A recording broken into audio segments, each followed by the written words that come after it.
جنت کا سودا کرنے کے لیے یہ خطہ بنایا، سناپسس تیار کیے ہیں، آؤٹ لائن بنائی ہے، تو جنت کے ٹکڑے میں بیٹھ کے روضۃ من ریاض الجنہ میں بیٹھ،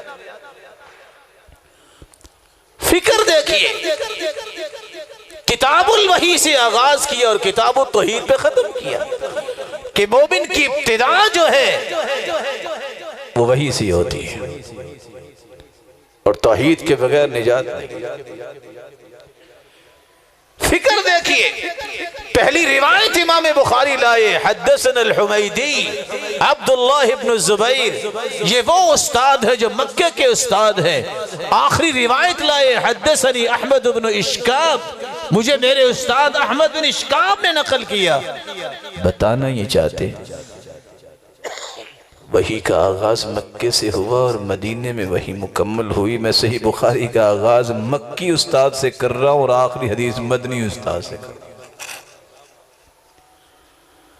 اور حیرانگی اس سے بھی بڑی ہے، امام بخاری کہتے ہیں حدثنی الحمیدی عبداللہ ابن الزبیر قال حدثنا سفیان قال حدثنا يحيى بن سعيد الأنصاري قال أخبرنا محمد بن إبراهيم التيمي أنه سمع علقمة بن وقاص الليثي أنه قال سمعت عمر بن الخطاب رضي الله عنه على المنبر يقول سمعت رسول الله صلى الله عليه وسلم إنما الأعمال بالنيات وإنما لكل امرئ ما نوى فمن كانت هجرته إلى الله ورسوله فهجرته إلى الله ورسوله فمن كانت هجرته لدنيا يصيبها أو إلى امرأة ينكحها فہجرته الى ما هاجر الیہ۔ پہلی روایت بھی امام بخاری غریب سند کے ساتھ لائے ہیں اور آخری روایت بھی غریب لائے ہیں، اشارہ دے جا رہے ہیں بدأ الاسلام غریبا وسيعود غریبا، اسلام شروع ہوا تو بہت تھوڑے لوگ تھے، جب ختم ہوگا قیامت کے نزدیک تو سچے اسلام والے بھی بہت تھوڑے ہوں گے۔ ساتھ ہی خوشخبری ہے فَطُوبَى لِلْغُرَبَاءِ الَّذِينَ يُصْلِحُونَ إِذَا فَسُدَ النَّاسِ، اللہ نے توبہ کا انعام رکھا ہے ان غرباء کے لیے جب لوگ فساد مچا رہے ہوں اور یہ اصلاح کر رہے ہوں تو ان کو جنت میں توبہ ملے گی۔ توبہ سعادت کو بھی کہتے ہیں، اور جنت میں ان فی الجنت لشجرہ، اللہ نے جنت میں ایک درخت بنایا ہے جس کا نام توبہ ہے، یسیر الراکب فی ظلها 100 سنہ لا یقطعها، 100 سال تک دڑکی کے لیے تیار کیا گیا، گھوڑا اگر دوڑتا رہے تو اس کی چھاؤں کو کراس نہیں کر سکتا، اتنی جنت اللہ انہیں عطا کر دے۔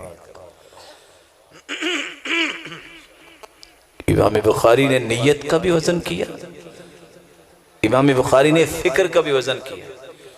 یہاں میرے بیٹے اللہ انہیں سلامت رکھے عادل ناصر بیٹھے ہیں، موجود ہیں یہاں؟ موجود نہیں ہے جنہوں نے ہمیں بڑی خوبصورت آواز میں نعت سنائی تاکہ وہ اپنی نعت کا وزن کر لیں۔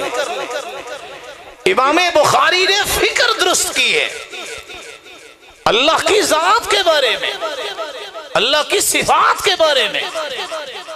ایک فکر وہ تھا جو دہریوں کا تھا وَمَا يُهْلِكُنَا إِلَّا الدَّهْرُ، آج بھی ملحدین موجود ہیں جو کہتے ہیں نعوذ باللہ اللہ ہے ہی نہیں، اللہ کی ذات کا انکار کرتے ہیں۔ وہ دانشگاہیں، وہ کالجز ہوں یا یونیورسٹیز ہوں جہاں سے علم معرفت و عرفان کی گتھیاں سلجھائی جانی چاہیے تھی، آج وہاں کے لوگ کہتے نظر آتے ہیں آئی ایم ایکس مسلم، میں مسلمان تھا اب نہیں رہا والعیاذ باللہ۔ دوسرا فکر سامنے آیا، ہاں اللہ کی ذات کو ہم مانتے ہیں لیکن وہ آدم کی شکل میں تھے، اس لیے تو فرشتوں نے آدم کو سجدہ کیا۔ نام بہت بڑا ہے، مثنوی رومی کو کھولیے آپ کو مولانا رومی کی بات یہی نظر آئے۔ تیسرا فکر سامنے آیا، کہتے اللہ کی ذات کو ہم مانتے ہیں لیکن وہ محمد مصطفیٰ کی شکل میں مدینہ میں اتر آئے تھے والعیاذ باللہ۔ آپ دیوان فرید کو کھولے، بابا فرید صاحب نے یہی کچھ لکھا۔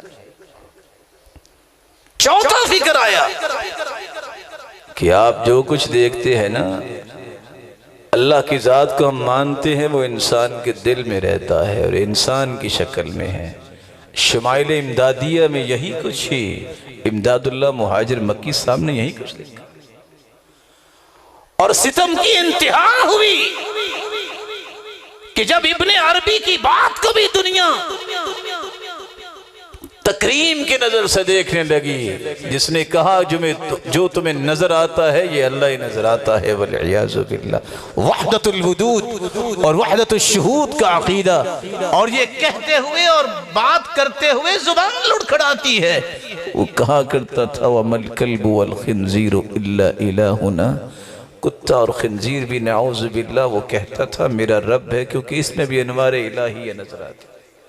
امام بخاری نے ایک نہیں 11 باب باندھے ہیں بتانے کے لیے کہ اللہ کی ذات ہے بائن عن خلقی، لیکن مخلوق سے جدا ہے، مخلوق کے اندر نہیں ہے. ذات کے اعتبار سے عرش پر مستوی ہے. اور روایت لے کے آئے ہیں الرحمن علی العرش استوى، 7 آیتیں آئی ہیں، 492 دلائل ہیں اللہ کے رسول صلی اللہ علیہ وسلم کی احادیث اور سلف کے اقوال میں لا کر کہ اللہ ذوالجلال ذات کے اعتبار سے عرش پر مستوی ہے. استوى ای علا وارتفع، اللہ عرش پر مستوی ہوئے، بلند ہوئے، قائم ہوئے. لیکن اللہ کا علم اور قدرت کائنات کے ذرے ذرے میں.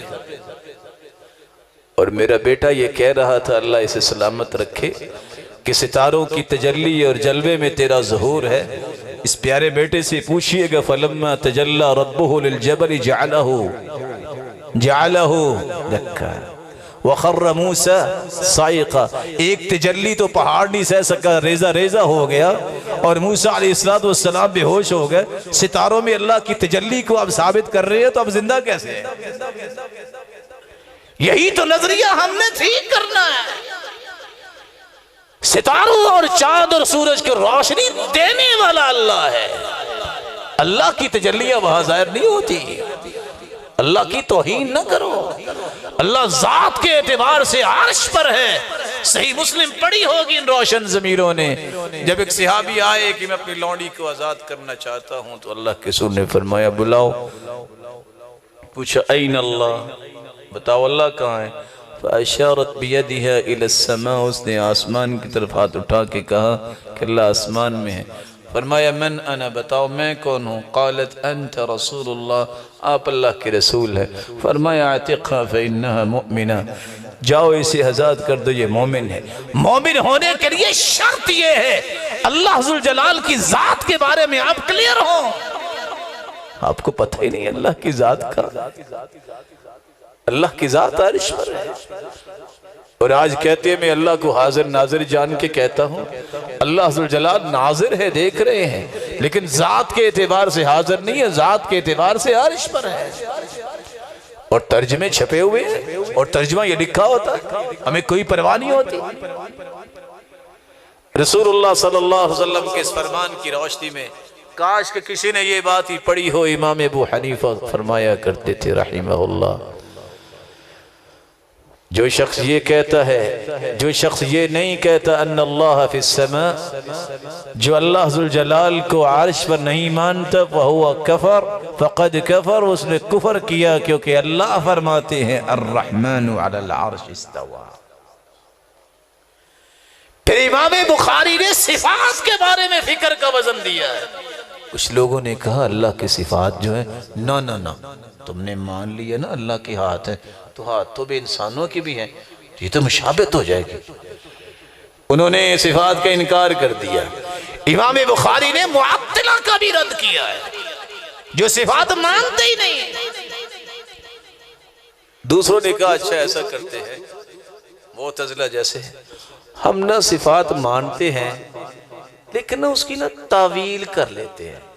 وہ ہاتھوں سے مراد ہاتھ نہیں ہے، چلو قوت مان لو.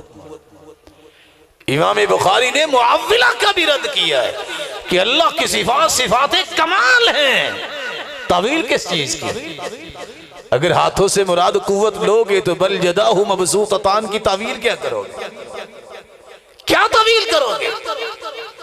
دوسروں نے کہا نہیں، اگر ہم نے صفات مان لی نا، تیسرے لوگ کہنے لگے تو یہ تو مشابہ ہو جائیں گے، بندے کے بھی ہاتھ ہیں تو اللہ کے بھی ہاتھ ہیں، مشابہ کیسے ہوں؟ ایک وقت میں توأم بچے، دو بچے بیک وقت پیدا ہونے والے ایک جیسے نہیں ہو سکتے، تو خالق مخلوق کی ذات اور صفات کیسے ایک جیسے ہو سکتے؟ کبھی ہاتھی کا پاؤں اور چیونٹی کا پاؤں ایک جیسا ہوتا ہے؟ مخلوق ایک جیسی نہیں۔ لیس کمثلہ شیء وہو السمیع البصیر۔ نہ ذات کے اعتبار سے اس کا کوئی مثیل ہے، نہ صفات کے اعتبار سے کوئی مثیل ہے، وہ یکتا اور تنہا ہے، ناموں کے اعتبار سے بھی، ذات کے اعتبار سے بھی، اور اپنی صفات کمال کے اعتبار سے بھی۔ امام بخاری نے ایک وزن چوتھا یہ بھی کیا ہے، انسانی طاقت کا بھی وزن کیا ہے۔ انسانی طاقت سے کیا مراد ہے؟ انسان تو اتنا ہی کام کر سکتا ہے جتنی اس میں طاقت ہے۔ میں ایک مثال دے کے بات کو قریب کرنا چاہوں گا۔ ہمارا موقف یہ ہے کہ دین وہ ہے جس کو قرآن کہتے ہیں اور حدیث کہتے ہیں۔ ترکت فیکم امرین لن تضلوا ما تمسکتم بہما کتاب اللہ و سنت رسولی۔ دو چیزیں میں چھوڑ کے جا رہا ہوں، جو اس کو مضبوطی سے تھام لے گا کبھی گمراہ نہیں ہوگا۔ یہ ہمارا موقف۔ اور دوسری روایت میں آتا ہے وَلَن يَتَفَرَّقَ حَتَّى يَرِدَ عَلَيَّ الْحَوْض۔ جو ان دو کے مطابق زندگی گزارتا ہے، میں حوض کوثر پہ اس کا انتظار کروں۔ یہ وہاں بھی آئیں گے۔ فقہا نے دیکھا کہ آیتیں تو 500 ہیں جن میں احکام ہیں، 2 کو 1000 حدیثیں ہیں، تو کتنی ہوگی؟ 500 2000 2500 دلائل۔ ضرورتیں ہماری 5000 سے زائد ہیں، تو باقی دلائل تو پھر گھڑنے ہی پڑیں گے۔ انہوں نے پھر بیچاروں نے کیا کیا؟ کسی عورت کا خامد اگر گم ہو جائے تو ان سے پوچھا ہاں جی کتنی دیر بعد یہ عورت شادی کر سکتی؟ احناف نے کہا کہ 120 سال جب عمر ہو جائے نا اس کی، اس وقت تک انتظار کر، 120 سال کے بعد کر لے شادی۔ آپ تو ناراض ہو گئے بھی 120 سال انتظار کروایا، کچھ زیادہ تو نہیں کروایا۔ اللہ کے رسول کا فرمان ہے اعمار امتی ما بین 60 الی 70۔ میری امت کی ریشہ عمر 60 سے 70 سال۔ اللہ کا خوف کھانا چاہیے۔ 120 سال تک انتظار کرے، انسانی طاقت ہے۔ ویسے اگلی بات آپ مجھ سے زیادہ جانتے ہیں، اگر کسی کی عمر 120 سال ہو بھی جائے تیار کون ہوگا؟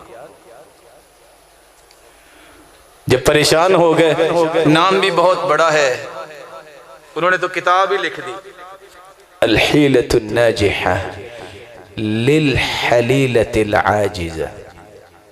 جناب اشرف علی تھانوی صاحب نے کہ کامیاب حیلہ جو ہے عاجز عورت کے لیے میں نے دے دیا، 120 سال انتظار کرے، بعد میں شادی کرے۔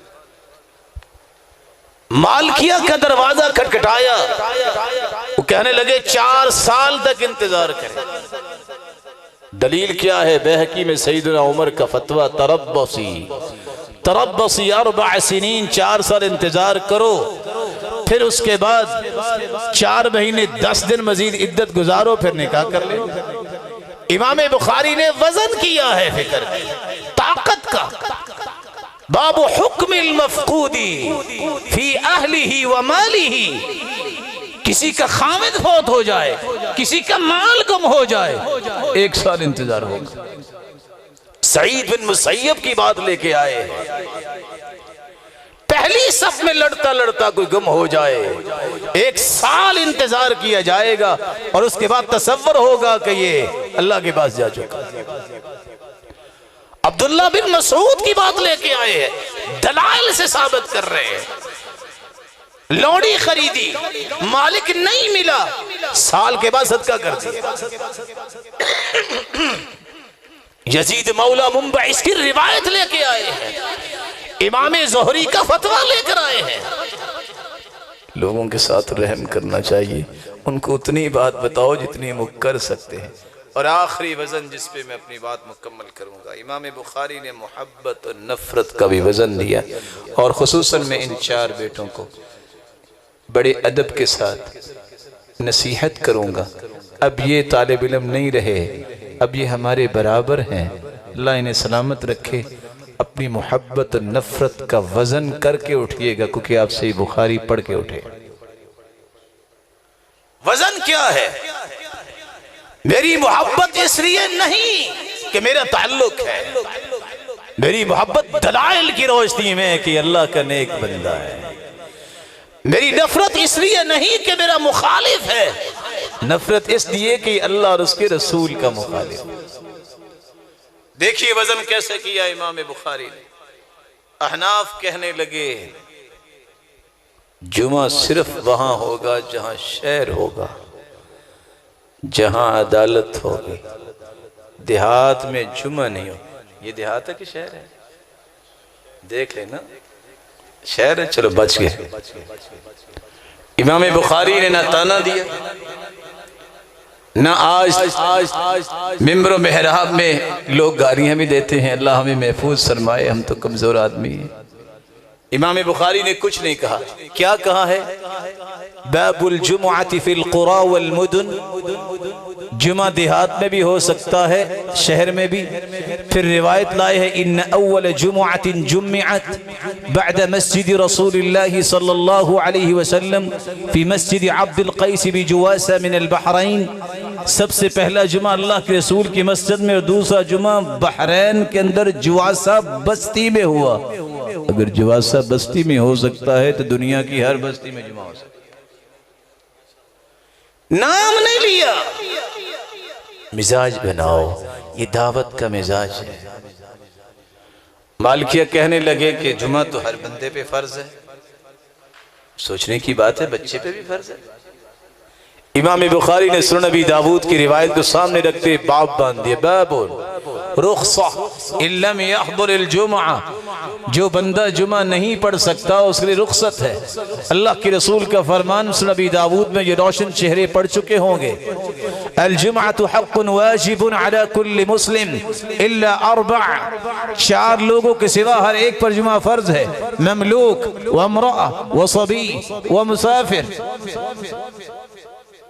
نہ غلام پہ فرض، نہ عورت پہ، نہ بچے پہ، اور نہ ہی مسافر پر، اور دوسری روایت میں جو بیمار ہے جا ہی نہیں سکتا۔